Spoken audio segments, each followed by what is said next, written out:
has a lot of role to play in my success, because when I came to Rouse, I didn't know anything. Rouse gave me that sort of a platform where I could meet, faculties and people who guided me on it.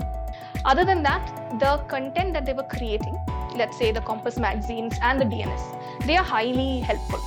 But one person is Basava sir. Basava sir has been with me since the start of my journey. So I met him here. I was talking to him about how good DNS is. He gave me his number, and from then we've been in touch. So in Rouse, what we got was class notes. So I did refer to that because it gave me a comprehensive understanding. Other than that, I used the DNS very well, because the DNS for me was very, very helpful. When we read the newspaper, we only read the current. But through DNS, what we get is a mix of both. So that's how DNS helps in going to another level. I think it's a good resource. If you're watching the DNS, then you can always consolidate it in a monthly basis from your Focus magazines. But I used the Compass again very well. Then there was the Focus magazine. I didn't refer to it a lot. You should know why you're writing and for whom you're writing. Understanding the syllabus of this examination. But it's important to understand the micro topics, the micro aspects of the syllabus that keeps coming. So once I understand what I need, and based on that, I will make a crisp note of what all I saw, because we'll be seeing a lot of information. We don't need all of that. And the Compass, especially for economy, environment, and science and tech, and IR also, I found extremely useful, including the DNS. These were the main sources that I used to refer to. So revision becomes the most important thing, and something that I didn't give enough attention to early on.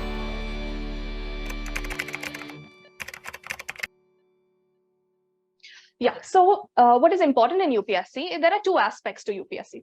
There's a static aspect that you can get from your books, but that alone will not make you clear this examination, because UPSC is looking for people who are generally aware, who have that sense of curiosity to know about what's happening around you. Because once you get posted, right, the decisions you're going to take, they need to be in line with the current realities of the time, not things you're taking up from the book. So whatever you read in the newspaper are contemporary, which is very important. But if you don't understand the static aspect of it, how do you make connections? So a lot of times what we do in books is we only read the static. When we read the newspaper, we only read the current. But through DNS, what we get is a mix of both. You get to see your static, and you get to link it to how the static is currently playing an important role in today's society. I hope that's clear to you. So that's how DNS helps in going to another level. Again, in prelims, what's important is not what's happening in the news right now.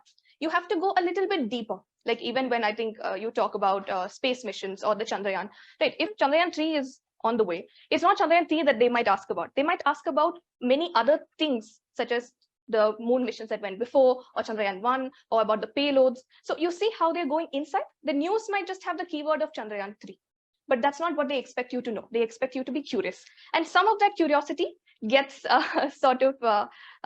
they provide for that. And then after that, you can read up on your own.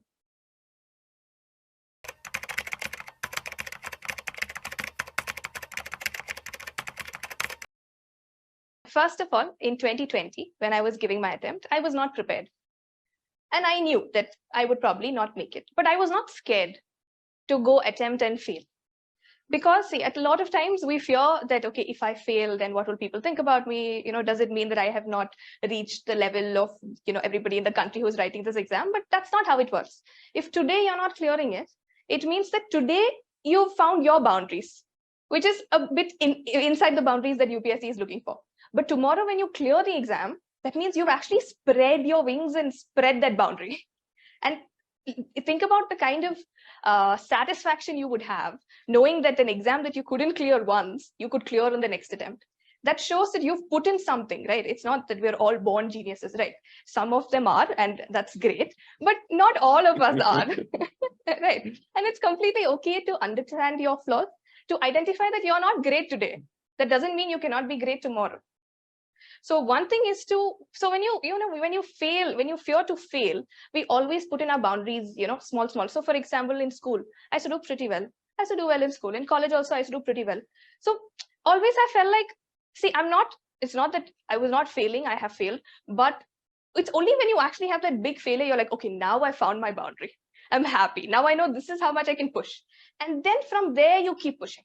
you keep pushing. And that's when the actual magic happens. That's when you see the difference. So first thing is, we need to normalize failure.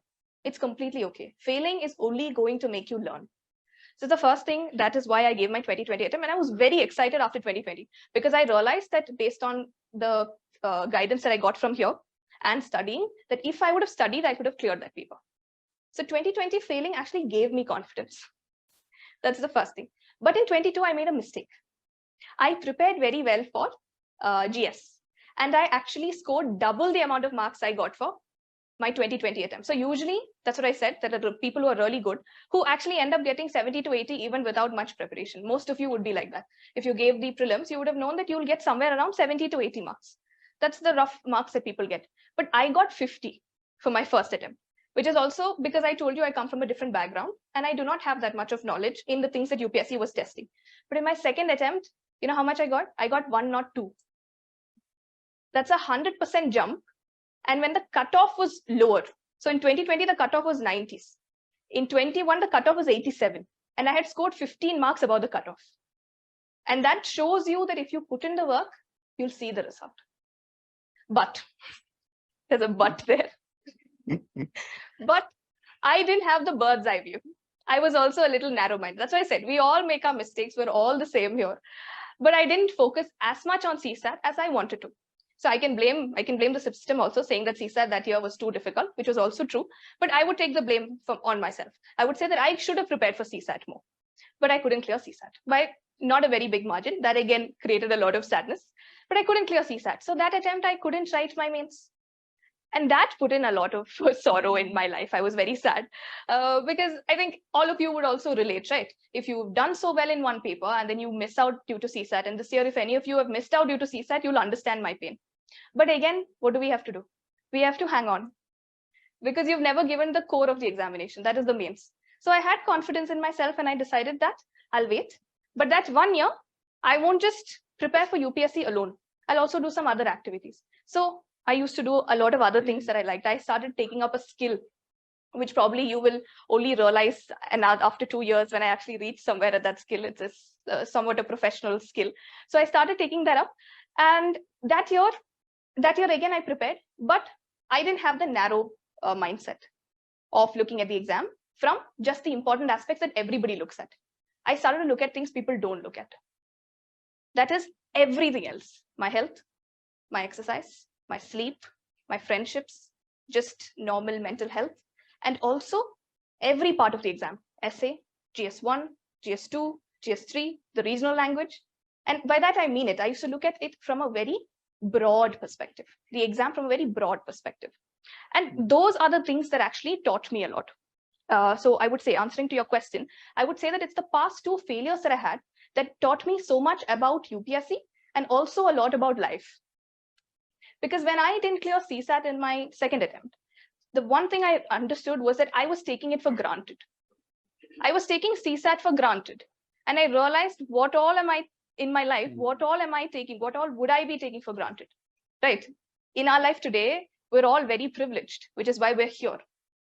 But we all taunt ourselves by saying that, we're not good enough or something or the other, without being grateful for the things that we have. Even little things like waking up with a healthy body where you can jump out of the bed. Not everybody has that. So that sort of gratefulness, it has really helped me keep up with the preparation and also become a better person, I think.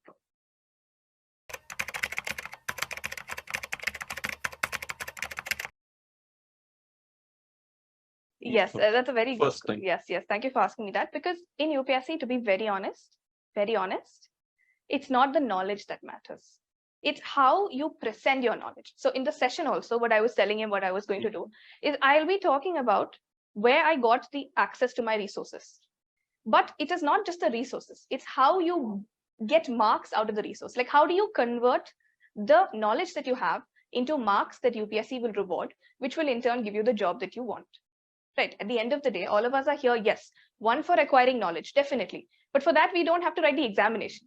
You could just read the paper on your own also, right? You would get the knowledge. But why are we here? Because we want a platform that gives us the opportunity to serve, which we might not get if you just sit at home and read the paper.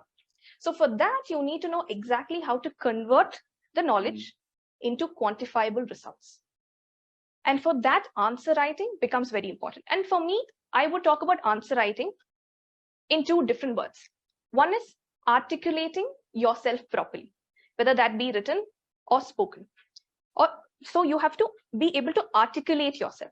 That's not just in UPSC answer writing, generally in life. When you're talking to people, when you're reading, when you're thinking within, like to yourself, you should be able to articulate your points and your thoughts quite coherently. Number two, you should know why you're writing and for whom you're writing. If I write an answer for myself, I would write it very differently than if I would write it for him to read or for an examiner to read. So in answer writing, what becomes important? One is the skill of articulating yourself. Two are certain things that we just talked about. That is first identifying what is the question asking, finding the demand of the question. Then you have to structure the question so that you're addressing every part of the demand of the question. And once you do that, you have to have a very personal flair to it, something that not everybody can add. If there's a question on Supreme Court and you have a pre-cooked introduction for judiciary, that's not what we want. We want an introduction about judiciary that comes to your mind when you read that particular question. Something in the newspaper that you've read, some fact that you know, which you think is going to add value to that question, not the definition of what judiciary is or which act it came through. These are things we study, definitely. But there's that something extra, and that's what comes from our effort of reading the newspaper and so forth. So that sort of presentation. And four, how easily are you giving it to the examiner so they understand what you're trying to convey? Right. If we are, for example, if we're explaining something to a 5-year-old, 15-year-old, and a 50-year-old, for instance, you don't explain in the same manner. Right. You agree to that. We explain in different ways. So you should know that. You should know who the examiner is, in what way will they properly comprehend what you're saying, and then write the answers. So I think that becomes important, both the skill of articulation and to understanding for whom you're writing. And so that they understand completely, because they're not going to take extra time to reread your answer to see if you've addressed all the demand. That's not their job. That's actually your job, to ensure that you give them exactly what they want. So I used to make sure in my answers that the person reading one, it was going to give some sort of value in their life. Those 3 hours that I took to write, and that 1.5 hour that he or she is going to correct my paper, it should add value to our lives. Right? It shouldn't be that they are so bored that they do not want to correct my paper. So you have to make it interesting, and you have to add value, and you have to respect the person who's reading it. When you start to respect the reader, then I think your answers tend to be much better.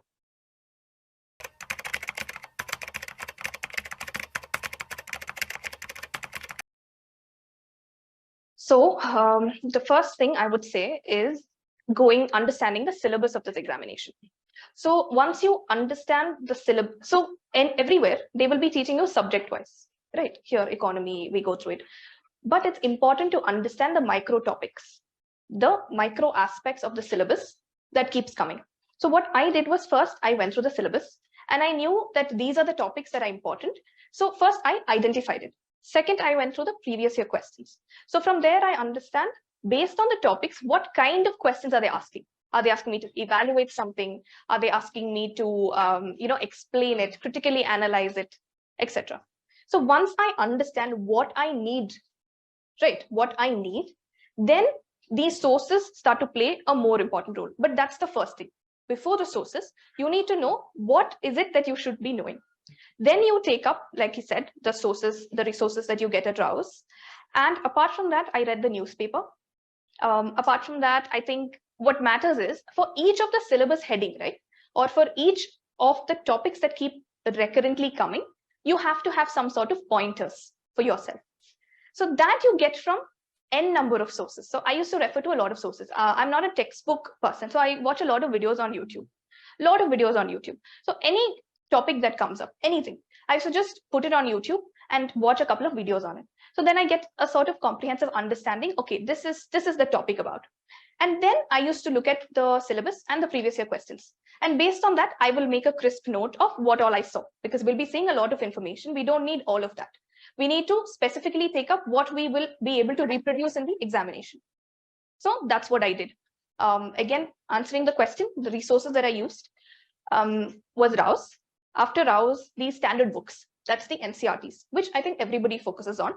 The other standard books like Lakshmikant, Spectrum for Modern History, which I don't think you need a book list because that's everywhere. Just ensure you stick to one standard book per subject. Don't go into too many books. Just because you see one question from this book, that one question is not going to put you in or out. Please understand that. That's what I said. Please have a bird's eye view. It is a holistic of the entire UPSC that's going to make you get in or out. Right. It's not one question. So don't get scared by bouncers that gets thrown at you in UPSC. Okay, it doesn't matter. Apart from NCRTs and basic standard books, the newspaper is very important. I would recommend you to read it every single day. Okay. And also, you don't have to take notes, but once you know the syllabus and the previous year questions, your lens will change. You will start to see what you're supposed to see. And fourth would be the government websites. They are very important. Any government website, let it be PIB, or there are multiple government websites in which you get authentic content, and try to make notes from those authentic contents from the government websites. Anything. If you want to know more about IR, go to Ministry of External Affairs. You want to go to Niti Aayog's reports, etc. Okay. Yeah. We actually have Vikram Kaushal sir with us. He was one of your teachers also. Yes, yes. Hi, sir. Hi, Sibulu. How are you? I'm good. I'm good. How are you? Yeah, I'm pretty happy looking at you. I was listening to you for a while now, and you're so articulate and God, looking at you from the other side, it's somebody else was doing most of the teaching, and you were the attentive listener. So it now seems that great stuff is happening. It's lovely to see you. I still remember my first class was with him. Has life changed for you within these number of days? No, it hasn't. I don't think so. Not much, but just that people tend to listen to you more. People like this turn up. Earlier, if I did a session, nobody would turn up. Well, that's awesome. Well, please go ahead and do all your, everything that everybody needs to listen to, right?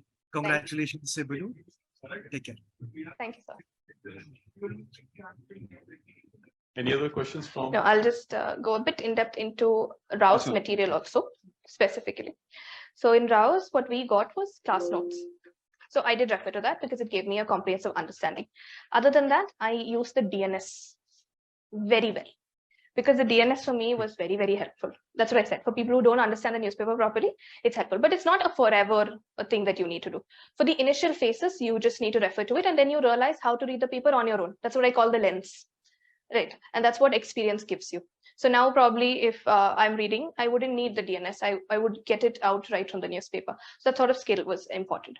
Then there was the Focus magazine. I didn't refer to it a lot, but I think it's a good resource. If you're watching the DNS, then you can always consolidate it in a monthly basis from your Focus magazines. But I use the Compass again very well, because as I mentioned earlier, we have static and we have contemporary. Now, to get all your contemporary portions in one place, it's very difficult, especially for subjects which are dynamic, like economy, environment, science and tech. And these three Compass magazines I used to follow really well. One, because I like the way they put it. They have core and dynamic portions, contemporary portions. So it's not that I used to only refer to it. I used to have my own newspaper reading, my own notes, or my own value addition. But I used to always refer to it at the end of the year to know, have I missed out something? And the Compass, especially for economy, environment, and science and tech, and IR also, I found extremely useful, including the DNS. These were the main sources that I used to refer to.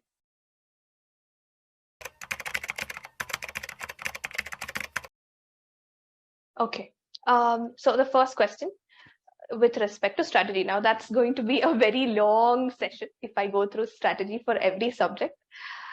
But what I can tell you is, when I go through my prelim strategy, which I'll go through in a bit, I think I'll shed some light into that question. Okay, and I'll tell you major subjects, how I went through it. The second question was with respect to what are the things that I did that I shouldn't have done. It's a good question. So first thing is not revising. That's the main mistake that I did initially, because I told you we are curious, right? We learn a lot of new things in these classrooms or even in the static books, and you get super excited. because you're like, oh my God, so much knowledge. To somebody who didn't have a lot of knowledge, so much knowledge is coming in. But you have to take a pause. You have to know that your brain does not have that much space. So you have to take a pause, you have to revise and then add on. So it's like, building a wall. Make sure every brick is laid perfectly, more than laying the bricks all together. So finally they fall off. So for me, I think multiple times they've fallen off and then I realized, and then I went back to laying them perfectly up. So that's one thing I would say. Revise what you do. So let's say you have a 7-day schedule. Make sure you have at least 1 or 2 days for revision. Because what finally converts your knowledge to marks are your revision. After a point, there's not so much that you want to learn. Yes, things will be happening. You'll be comprehending what is happening around you. So right now, I'm comprehending what is happening around me. But even today, if I want to reattempt the examination, I have to go back and revise what I did before.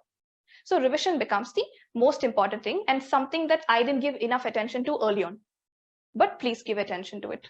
So that's what I would say. Okay, so now what I'm going to tell you are some things that I wish somebody had told me, okay, when I started preparing for this exam. So I hope it will be helpful. So first I'll start off with my prelims, okay. And I want this to be very transparent. So I'm going to go with my marks. So you know exactly what I'm talking about. And it has to be very quantitative. Okay, it has to be objective. Please understand that. People will talk about luck. Yes, luck is there. A lot of luck is there. But we can't deal with luck, right? I can't tell you how to get lucky. That does not work. So all I can tell you is how to perform better for the exam. So I'll focus on that. So this is 2020, my first attempt, 2021 and 2022. So in this, for my GS, I told you 51 and CSAT I had cleared. In 2022, I had 102 and here CSAT I didn't clear. And here I had 94 and CSAT also I cleared.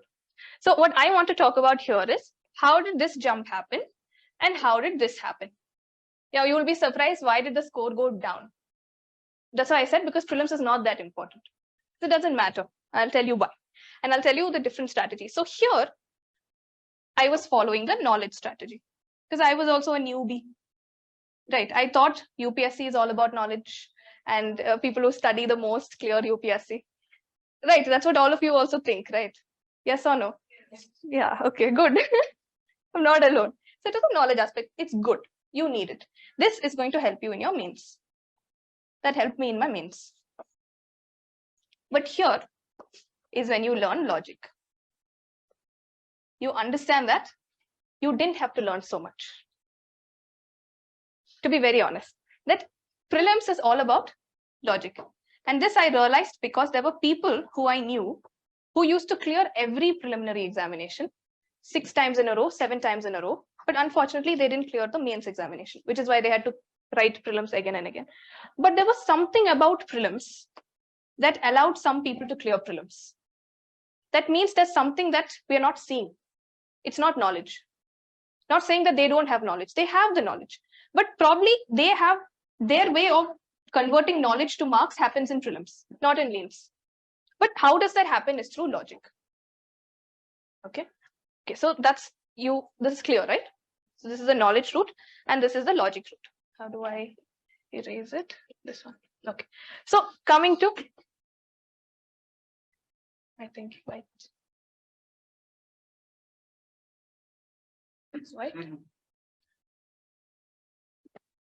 So in knowledge route, what did I do? I went through basics. That includes the notes at Rao's, okay, NCERTs, standard books, very well. So the basics happen extremely well. You should be 100% thorough with your basics. Anything I ask you, so when I say basics, what do I mean by it? History, geography, polity, economy, environment, science and tech, IR, and miscellaneous.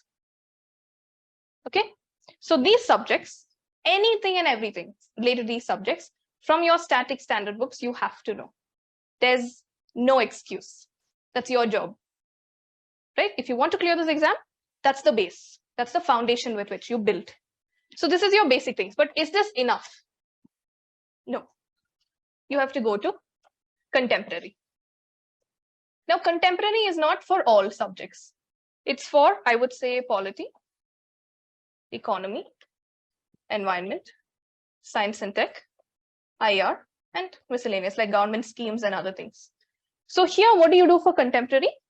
You have to read the paper. We already discussed that. Apart from the paper, you can focus on DNS. You can focus on Compass magazine. I used Compass a lot for this stage, a lot. In 2021, for my attempt, Compass, Economy, Environment were my base standard books for economy and environment because they were that comprehensive. So this is also a tick. But is this enough? No. These two are ticks, but they're not enough. Third aspect of knowledge comes from tests. So what happens in testing is you have the knowledge. And let's say this is a packet of information. Let's name it as X, a packet of information. The aim of this packet of information is to finally get to the UPSC paper, right? To get to prelims is the aim of the packet of information. And our aim is to identify this packet of information, right? So the packet of information wants to get to prelims, and I want to identify this.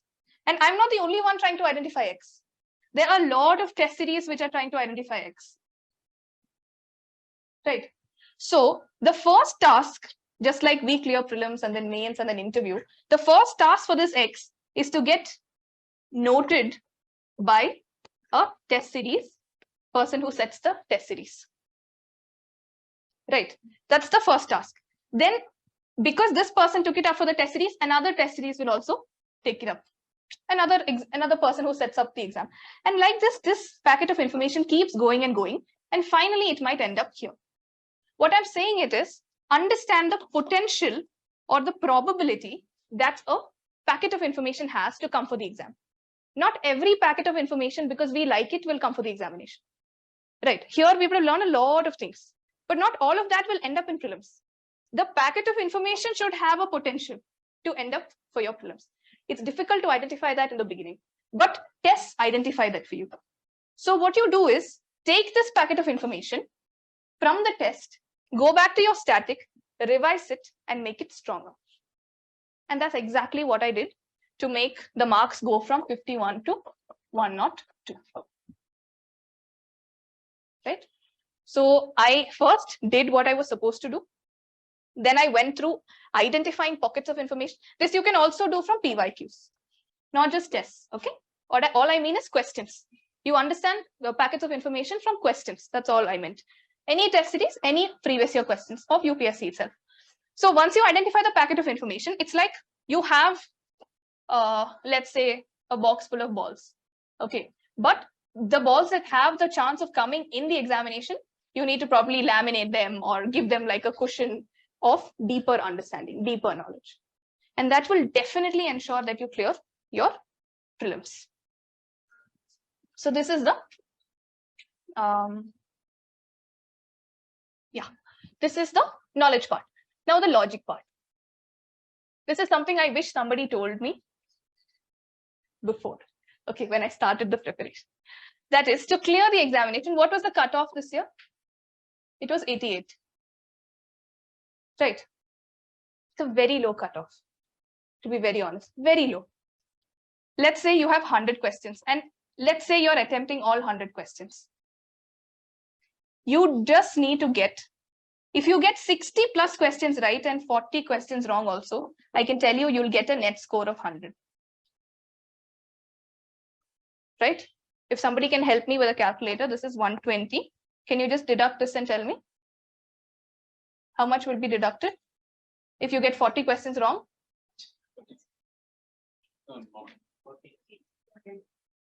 Now, somebody please go through properly and tell me. Like, I want to know the proper score. 80 by 3. I'm not the best at CSAT, which is why I'm asking you. Huh? 26. So that's around roughly 94, right? Roughly 100. So let's say you need a 62 here. I'll put plus 2. Plus 2 or 3. That's what you need to clear the exam. You need around 63 questions, that too to get 100 marks. Do you need 100 for the exams now? No, you don't need 100 marks. You barely need around 95 to be safe, which I had this time, 94. Now, how do you reach 63? And now I'm talking about all 100 questions. Now you'll be scared. Why would you attempt all 100 questions, right? Most of you sitting here are scared.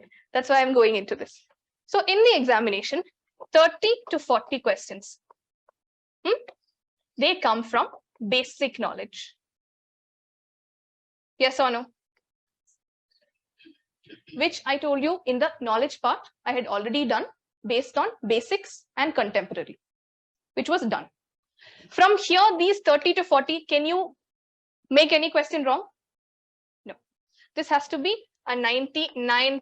I would give you 1%, 99% correct. If you lose out one, you're losing out on competition. You're losing out, not anybody else.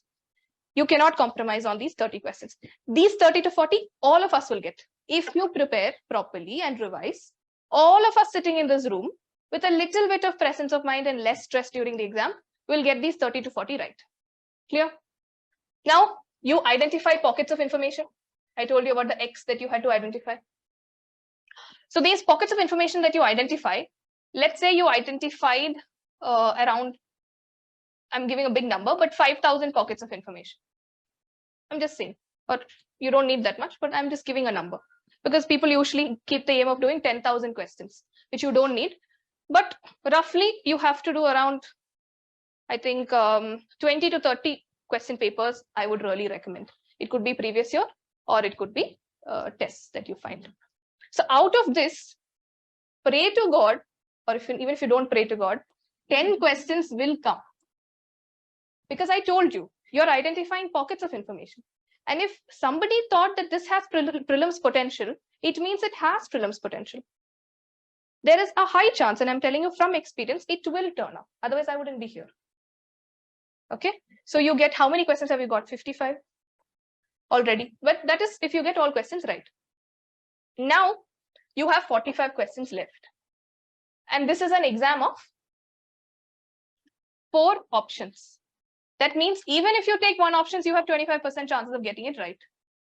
And every question in UPSC has a logical backing. This you will only understand when you go through PYQs. Every single question in UPSC, except around 10 questions, which will be highly factual, every question has a logic behind it. Some logic, some or the other logic. And how you need to learn this logic is, when you do the test, right? I told you the packets of information. So last year, what I did is I found the packet of information and I went back and revised the packet of information. But this time I went one step further. I used to look at how they made questions like statements wrong within that packet of information. Let's take, I take one packet of information and how can we make the statement wrong within that topic? How can you make a statement right? So when you read a statement itself, you get red flags, like meeting people from whom you get red flags. That's why I said you have to listen to yourself. The moment you read the statement, you know the statement has potential to be wrong. Might not be wrong, right? First impressions are not always right, but there's a probability. So you're not guessing to get the 25, but you're going to eliminate. So you have at least 50% chance statistically when you eliminate. And it's very easy to eliminate. This will come from practice. Okay, this when I first tell you, you might not understand. But as and when you practice, you'll understand. So one exercise I used to do is, let's say I have A, B, C, D. I chose B. And the correct answer was D. So I would get into a dual role, either with a friend or, I don't think it's working. Yeah, or with myself. Let's say with a friend. Maybe just put different part of the screen. Okay, with a friend. So I will say that B is correct. And I'll say my logic behind B being correct is so and so. It's knowledge logic or it's some other logic, blah, blah, blah. I would just defend myself. And the person with D, correct. If I don't have a friend with me, I would personally be the person who got it right. Okay. And then I would start to defend D. It's easy, right? If you know the answer, isn't it easy to defend an answer? Right? Obviously, once it happens, it's very easy to defend it. So I will defend D. And then I will see, I will try to erase my logic of getting B, thinking that B was correct. I would consciously erase that logic and I would start to adopt the logic of D being correct. I hope this is making sense. This will only make sense when you do it once or twice. Because that's why I said nobody used to tell me these things. But you only realize when you do it. So you start to make your thinking the way toppers think, or the way people who clear prelims multiple times think. That's what I'm saying. There's a skill in prelims, a specific skill that people who keep clearing prelims have, which not the other people who don't clear prelims don't have. But once you figure that out, it becomes very easy. Now you have 50% chance. And in some questions, trust me, it's obvious that this is the answer. If you keep doing questions, you know when you see it itself, this is going to be the answer. Okay. With 50%, let's say you attempt and you have 45. So statistically, let's say, and it's all about math. And if you don't believe me in math, what I would recommend you is take any paper, okay, and check so for example, if you're taking, don't check it with so if you're taking set A of UPSC previous year paper, just check with set B's answer key. You'll still get 25 questions correct. What is that? That is probability. That's math. When it's a 4-option question, these kind of errors happen. Are you understanding what I'm saying? That happens. So if you're eliminating, if you have a thinking brain, then how much can you reduce your error? Why are you fearing making a question wrong? Right? Don't you think so? So you get 20 right. So you already have 55. Then you have 20. That means you have 75 questions correct. Out of this, you have the scope of making at least 15 wrong. And you're making other 25 also completely wrong. You get it? So when you're guessing, what people usually do is they stop attempting here. They stop attempting at around 55. They attempt 10 more or 15 more. And they stop because they're scared to take the risk. But here you should know that in 45, every third question I can make a mistake. It's okay. Still, I will get a net positive mark. So this is all about how the marks are calculated in UPSC. So make use of it. And you can't play this trick if you don't attempt maximum. So you have to, this is a strategy that I used. This disclaimer might not work out for everyone, but just know that strategies like this exist. So around 95 if you attempt, or 97 if you attempt, it gives you a push in your marks. A lot of push in your marks. But if you're attempting 70, then never use this strategy. Go only for knowledge. What I went for in 21. Okay, so you understand that 30 to 40 you'll get from knowledge. I'm not saying that only with logic you'll clear the exam. No, you need knowledge. After knowledge, you also find specific pockets of information, topics from PYQs which are important, which will help you again get another push. But after that, don't refrain from not answering. Because if you have both of this, that means you have logical thinking. You know, you have the content. All you have to do is take the risk and eliminate and answer. Because whether you answer or not, 99% of the people don't clear prelims. Right, you walk into the examination hall. If you think you will clear prelims, trust me, nobody knows. Even if I walk in tomorrow, or the person who clears it every attempt, 6 attempts, you walk into the prelims hall also, you never know what's going to happen. So you should know that we are not different. We are numbers as such. So 99% does not clear prelims. Chances are the people who are going to write also, they never know. They're not going to clear, but they take the risk. They attempt. And this is only for people who want to maximize their marks and maximize the attempt and go for the logic aspect. But if you have very high accuracy, then stick to this part and try to do more tests so you get more pockets of information, right? You get more pockets of information so that here itself, you get around 20 to 30 questions, which is also possible, which I got in 21. I'm telling you from both perspectives. In 21, most of my information came from this aspect. But in 22, most of the information came from this aspect. Because I had enough knowledge, looking at the question and the statement itself, I could understand whether it had a probability to be right or wrong. All right, so I think that's it. That's my prelim strategy.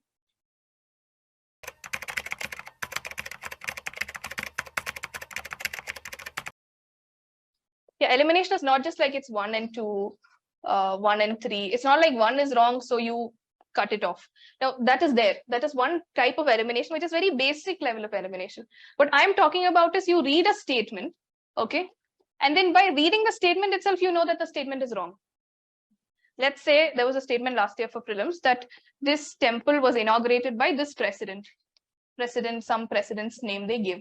I don't know if you remember the question, but this was the third statement. So statement number 1, 2. So first question was this temple, it's related to some god, I think Shiva or something. And then second, the location or something of the temple. Third was this. So out of these 3 statements, for me, it's easy to put President X instead of President Y, right? If you're setting the paper, that's what I said, you need to know how statements are made wrong. It's actually very hard for people to say a lie. Okay. Yeah, so you have to figure out how are people lying. The examiner is actually lying, right? In order to make a statement wrong, what are they doing? They're lying in a very ethical manner. So to lie is actually very hard. If you lie to someone, you'll know. When they ask you questions deeper, you will be like, oh my God, no. Then they will figure out that I'm lying. It's the truth. So when you read a statement, you know the statement has the potential to be a lie. For example, if a friend asks me something that, did you have orange juice or pineapple juice? Okay, I would have actually had pineapple, but maybe because he likes orange, I would say I had orange juice. But then they would ask me, was there sugar in the orange juice you had? Then I would be like, oh, I don't remember exactly, right? You get what I'm saying. But it's very easy to say, what do you mean? It's easy to say orange instead of pineapple, but it's difficult to explain how exactly it tasted. So statements that describe things are difficult to be made wrong, but statements like this are very easy. So I took a probable guess that this statement has the most potential to be made wrong.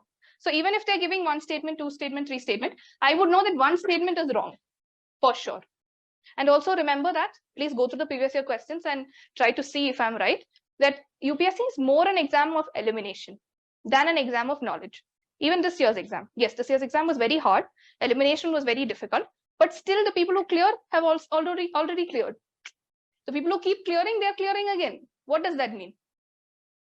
That means there's something behind the exam. There's something behind logic that works out. So that's what I'm saying. This is not the basic level of elimination is 1. Good. But go to the next level of elimination. There are some words in UPSC. That's why I said, please go through previous year questions. There are certain words in UPSC. When they use that particular word, that statement is mostly wrong. Negative statements are wrong. Factual statements are wrong. So understand that. Understand the pattern. Because I told you, it's hard to lie. And every time they're lying. So they have a pattern of lying. Understand their pattern of lying and catch them. I'll just go to my mains strategy, like the prelim strategy. I'll just tell you what I did for our mains. So again, mains, you want to know my scores, right? When I said I didn't take notes, everybody's like, what? But yes, I'll tell you why, because I could score also. So for GS, 1, I had 105, 2, I had 106, 3, I had 85, and 4, I had 116. So it's a total of 412. And I think that's a decent score, decent enough score for GS. Optional, I had a total of 279 for both papers, but I scored less in my essay paper, which is something that pulled my marks down, because I had only 100 for essay. So for essay, usually you need to get around 120. So that's where I lost out. That's where I probably need to work on. But this worked out for me. And the reason why I would tell you I got 412 is because I focused a lot on answering to the demand of the question, even if I didn't have a lot of knowledge. Because trust me, I don't have as much knowledge, like a lot of knowledge, compared to my counterparts who write this examination. I'm being very genuine, because first thing, you don't need a lot of knowledge, because you're not going to teach, right?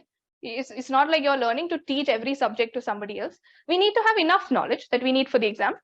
But what is important is how you answer to the demand. So whenever I prepared notes, or like whenever I prepared introductions, as I told you, I got emotionally attached to it. And I used to write what I used to prepare. But that's not what they want. They want you to answer to the question. And when you read the question, whatever flashes to your mind, that becomes important. And for things to flash to your mind, you need to have things to flash. So that is your value addition notes. That is my pockets of information I used to find, which I think would be important for thinking. So as to always help my brain to think. I used to have thinking pointers, thinking templates. I used to know that if this question comes, I should think in this manner. If FCRA comes, what should I think? If any other act that recently got passed comes, what should I be thinking? What are the pointers that I should write? If cyclones come, what should I be thinking? What are the facts that should come to my mind? So thinking pointers. And prelims, I took notes. And that's how I integrated my prelims preparation with my mains preparation. So in prelims, you have proper notes for banking, such as evolution of banking, reforms in banking, contemporary things in banking. So any question on banking comes, you can just write that in that order, or you know what to think.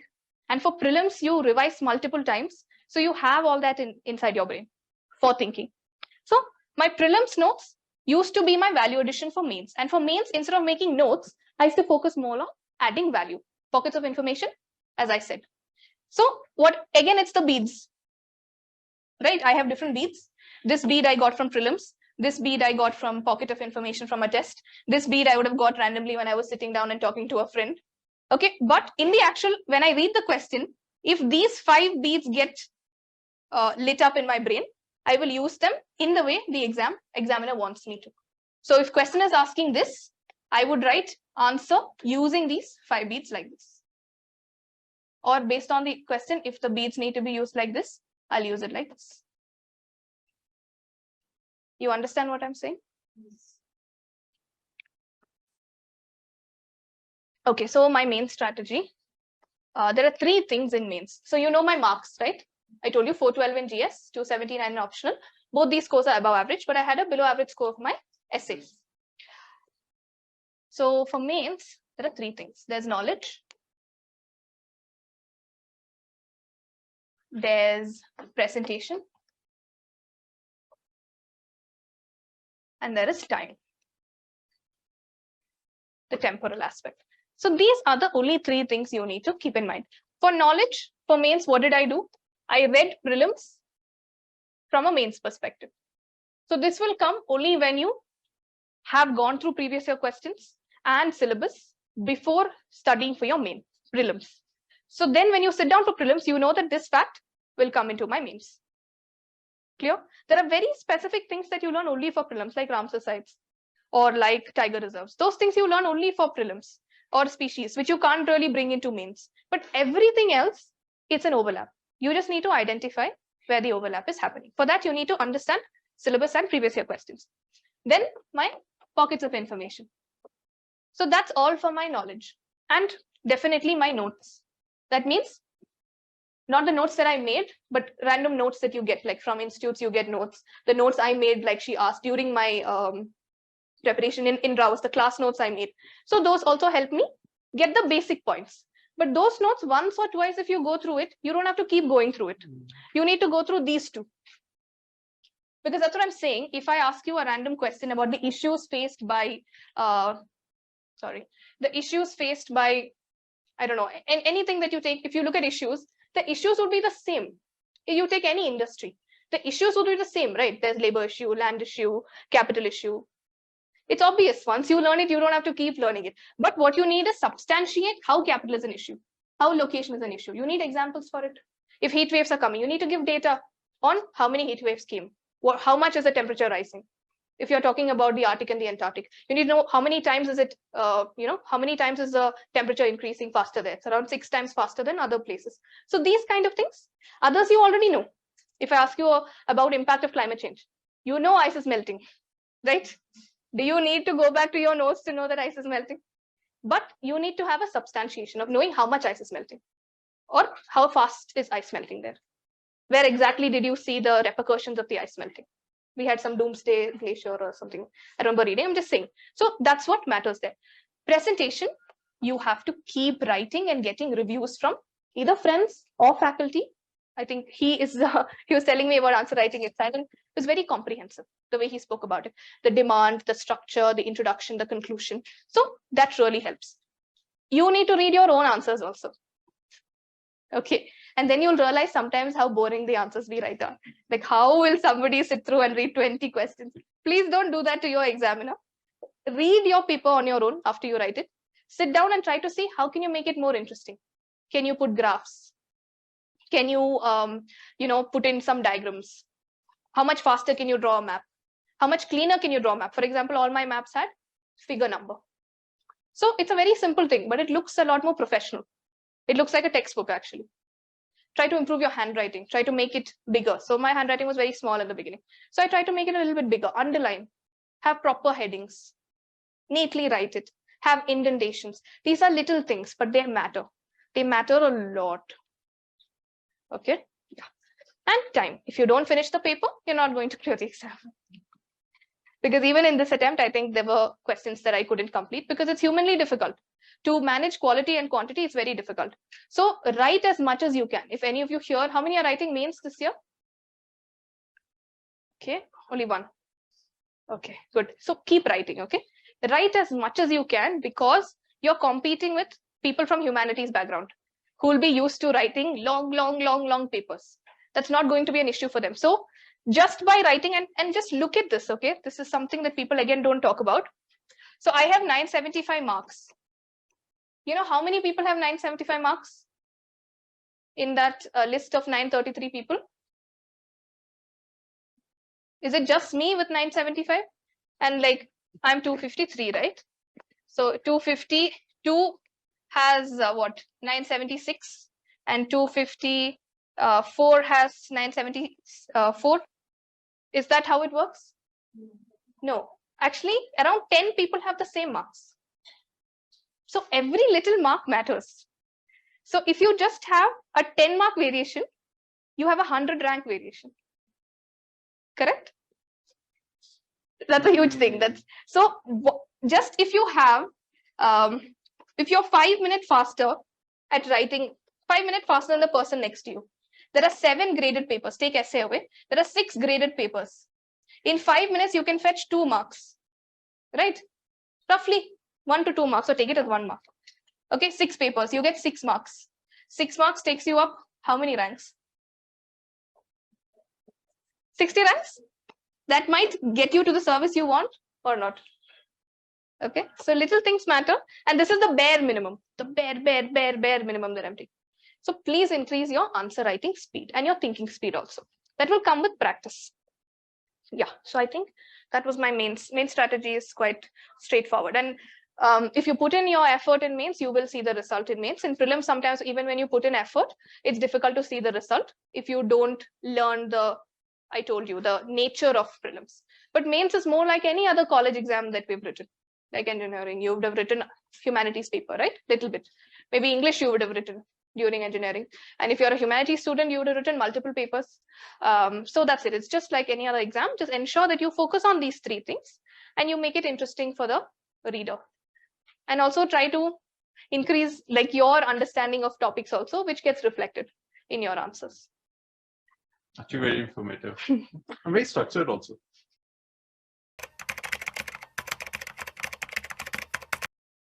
Has a lot of role to play in my success because when I came to Rouse, I didn't know anything about UPSC. Nothing, not about the nature of the exam. The only thing I knew was I had read the syllabus with a friend of mine because he told me that UPSC is the options and the opportunity. So his uncle was a postmaster general, like he was in the Indian Postal Service.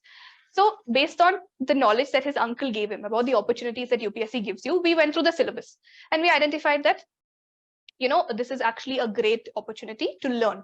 Even if I don't end up in the service, I will learn a lot. That's why I am reinforcing and repeating that take this as a journey of personal development over just an examination, because this exam can do really bad things to you if you don't take it in the right way. And it can do really good things to you if you take it with a right mindset and a right attitude. So that way, I came to Rouse knowing nothing. Both of us enrolled in Rouse, and he was actually doing his course at that time, his BTech. So it was his final year. So you should probably, when he clears, you should probably ask him how he managed college and weekend batch.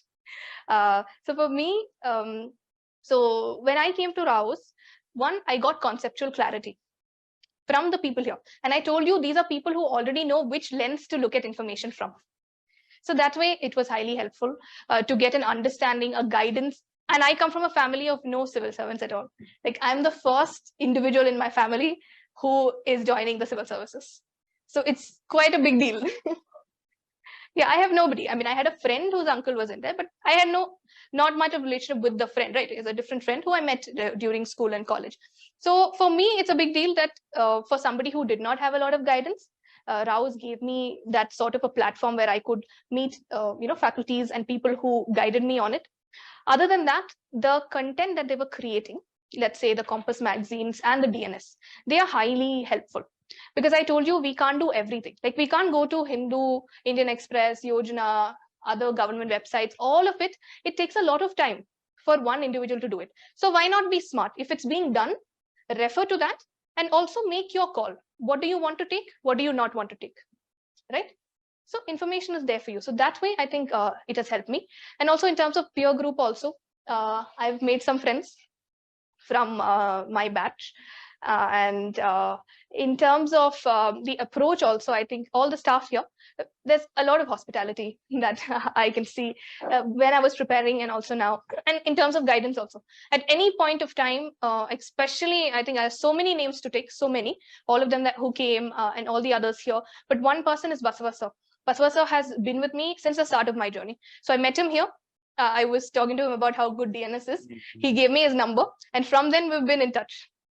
And he's always been there for all my doubts, for clearing it. So having someone like that, especially because I don't come from a background that has anybody in the government services like this, to this level, it was highly beneficial. So thank you, Rouse. Thank you so much.